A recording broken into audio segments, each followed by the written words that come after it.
Hi everyone, and welcome back to my channel. Happy 9th day of Inkvent. 9 is my second favorite number, my second lucky number. So I can't wait to see what's behind that box. This is right over here. I just love the artwork on this beautiful, beautiful box. I'm kind of sorry I didn't get the purple edition in the first year I was seriously into fountain pens, but got the black edition last year. Absolutely loved it. And so far I'm mostly loving what I'm finding in here. I've only found two inks that I personally would consider duds thus far. They're not really like bad, they're just like not my style at all. So anyway, let's just open up number 9. That looks bittersweet. This looks kind of like a minty green color. Green is my third favorite color, but I personally, my favorite type of green is teal, and I also love like dark jewel-like tones of green, like malachite and emerald, stuff like that. So is this going to be standard, or oh, it is a standard ink, so I'm going to see how light this actually is. Like maybe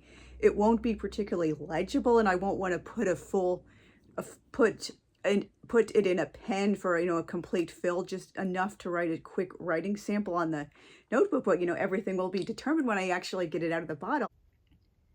That's definitely a really lighter end of the spectrum for green. It does kind of match the label, but not quite as light minty green as I had thought it might be. So this probably isn't the kind I would want to, fill up a pen with. I'm sorry, I'm fumbling for words like a complete idiot. These videos are totally unscripted, but anyway, I don't think this color would be one of my top favorites of the year, even though I really do like the color green, because as I've said so many times, I personally prefer darker and more saturated colors, and this just personally isn't it for me. It would, of course, like in a very broad nib, probably look much different, or for painting with, doing artwork, but for practical, realistic, regular writing, not really so much my personal style at all. But I do know many people do enjoy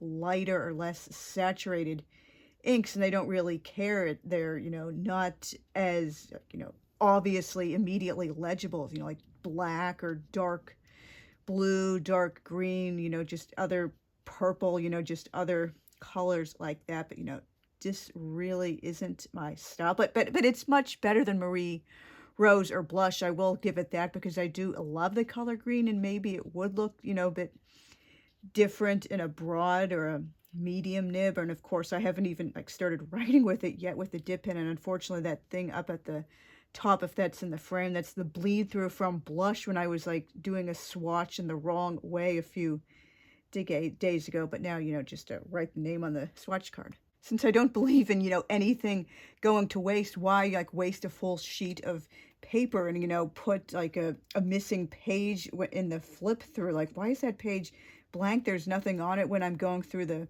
Inkvent inks at the end of December for wrap-up video and such. I'm just going to paint the little miniature swatch up here underneath the bleed through from blush. We learned from our mistakes. Sometimes you can't help these things, and that teaches us what not to do next time. Yeah, this is definitely much lighter than I mean, I knew from the label, I sound like an idiot, that it was going to be on the lighter side, but it looks a bit lighter than what I'm seeing on the swatch card. But again, I'm not laying down nearly so many layers of ink for this one, and kind of looks interesting with the blush up at the top. It's like that thing in I was watching a Wired video recently. A historian, I think, was answering, a medieval historian answering questions, and this person was talking about, oh, there was this monk in the Middle Ages, and a cat urinated on an illuminated manuscript he was working on, and instead of throwing it away or not working on that page, he just circled the urine spot and wrote a note in the margins about which cat did it and what happened. And let this be a reminder to you, don't leave open books around when there are cats in the monastery or in your house. I'm so sorry I forgot to open my other curtain in this previous segment. No wonder it was a little bit darker than it should be with the natural light coming in. I'm such an idiot. But as I do more of these pen and ink videos, hopefully I will stop making so many amateurish, embarrassing, unprofessional looking mistakes. And yeah, this It's not quite as light as it appeared in the little swatch I did on the top of the notebook. Thankfully, that one did not bleed through to the other page, but you know, just not really my style for the type of writing I like to do. I'm constantly checking, is that still in frame? You know, once you've made some stupid, embarrassing, humiliating mistakes, you don't want to repeat them ever again. Diamine.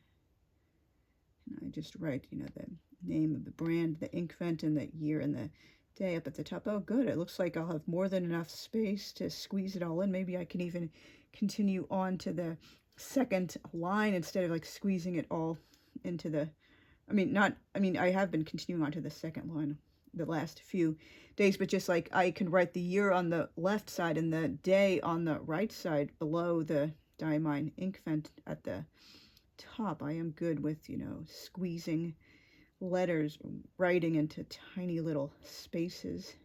You know, I've mentioned that in the mental health. That K looks really stupid, but you know, whatever. 2025, and it can be, you know, tricky to write with a dip pen. 2025, day 9. I'll have to do an inventory at some point, like, you know, how many of each color do I have in my personal collection. So far, this ink doesn't feel particularly dry, although, you know, lighter inks do seem to tend to be more on the more dry side. So yeah, maybe if I put just a tiny little bit in a pen for a writing sample, it would feel, you know, not uncomfortably dry and like, you know, dragging across the page and, you know, having to go across each letter multiple times. So I'm not writing my print letters in nearly as big, you know, typeface as I was like the previous days of Inkvent. Maybe that's, you know, helping it. Yeah, and I'm putting my hand obviously over the little miniature swatch to my left, and it doesn't feel, you know, particularly wet anymore. It feels like it's mostly, you know, dried up. So I guess maybe on the medium side of the, you know, dryness and wetness spectrum for inks. And this is definitely, I'm sorry, I sound like a complete broken record, but it is on the much lighter side of an ink for my, you know, personal preference. Maybe I should just, you know, shut the hell up while I'm, you know, writing this stuff so I don't sound like a complete like idiot and blabbermouth.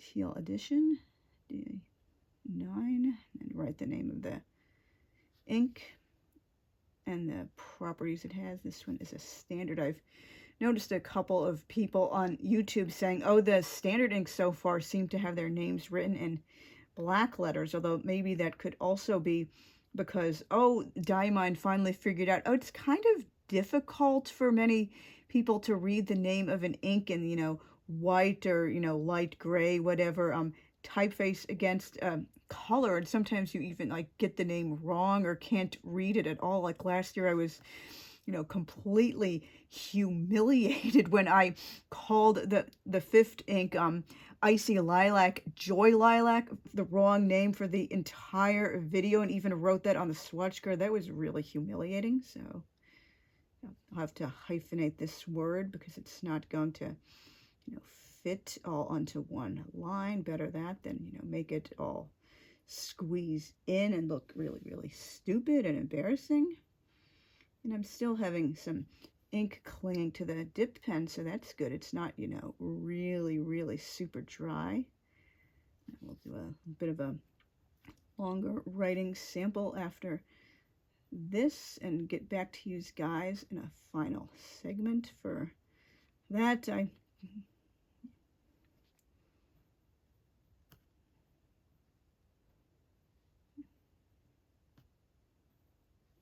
there is a completed writing sample. As you guys can see, it really wasn't my jam at all, so I finished up the rest of the page by, you know, painting some shapes with the ink. Again, it's a really lovely ink, a really pretty shade of minty type of green. It does really live up to the name, you know, bittersweet, kind of evoking that sort of feel, but not my style at all. If I had to guess, I would say it was maybe on the medium-ish side of the wetness spectrum. It did feel like somewhat wet when I was writing, but, you know, at times it also felt somewhat dry in that I would have to go over letters like, you know, twice or even thrice to get them to show up, and I put just a tiny bit in a broad nib. This is a Twisby Eco Matcha from their breakfast series. I hope they come out with some more stuff in that series, including milkshakes. Like an Oreo milkshake would be really fun. And I thought this looked a bit similar to last year's Mint Twist from the Inkvent calendar, although of course Mint Twist is a shimmer ink. You can kind of see the base coat without the shimmer. Looks rather similar, but you know, again, not 100%. Like, I know a lot of people, and sometimes I feel this way too, that say, oh, they're just recycling the same inks, or oh, okay, I know it's a different ink, but it just looks way too close to that. You know, you can only reinvent the wheel so many times, but you know, each ink genuinely truly does have like things that make it completely different from others in the hue or the shade or the way they mixed colors or the particular things they put in the ink chemically to make it do that color or have that certain effect. So again, lovely ink, just not my personal style at all, but definitely I would not be putting this in my bottom because I do like green, and mint is really pretty. It's just like probably not going to finish up at the top with the purples and the blues and the darker greens and the reds and oranges. I don't know if they have an orange coming down the pike or not, but maybe like a candly kind of like holiday themed mood type of orange. But anyway, thank you guys very much for watching, and I will see you again tomorrow for day number 10 of Inkvent. Bye.